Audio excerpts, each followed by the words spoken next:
तमाम मजलिस के MLA अकबरुद्दीन अवैसी साहब की लीडरशिप में असद साहब के बोलने पर जाकर DGP साहब से नुमाइंदगी करें। जो आसिफ अब्बास मीडिया के अंदर जो एलेज्ड उनके ऊपर जाकर रिप्रेजेंटेशन किए हैं कि आप पूरी इंक्वायरी करिए कि जो वो इंसिडेंट कोई आदिवासी लेडी के साथ हुआ उसका जो फैक्ट है उसके ऊपर अकॉर्डिंगली एक्शन लीजिए। जो भी गलती करा उसको वापसना नहीं चाहिए और उसके साथ ही साथ जो मनसूबाबंद तरीके से वहाँ के लोगों को बेपारियों को एक फसाद का माहौल बनाकर 59 शॉप्स और 5 मसाजिद के ऊपर जो हमला किया गया है ये RSS और कौन लोग इसके अंदर इन्वॉल्व है। हमारे को जो इत्तलात मिले थे हमने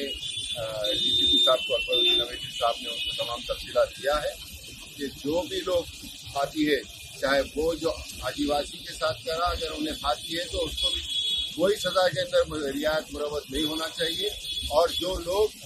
ये दुकाना जलाकर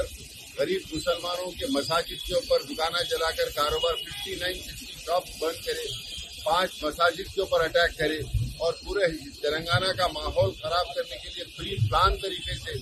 हमारे को जो इत्तलात मिले इसके अंदर जो लोग इन्वॉल्व हैं वो तमाम नाम हमने DGP साहब को तमाम तफसीलात दी है और हमने उनसे मुतालिबा किया है हुकूमत से और पुलिस डिपार्टमेंट से कि हर किस्म के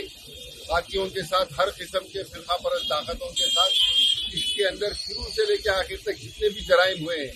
जो तमाम को सख्त से सख्त कार्रवाई उनके साथ कार्रवाई की जाए सबको अरेस्ट किया जाए और जेलों में भेजा जाए।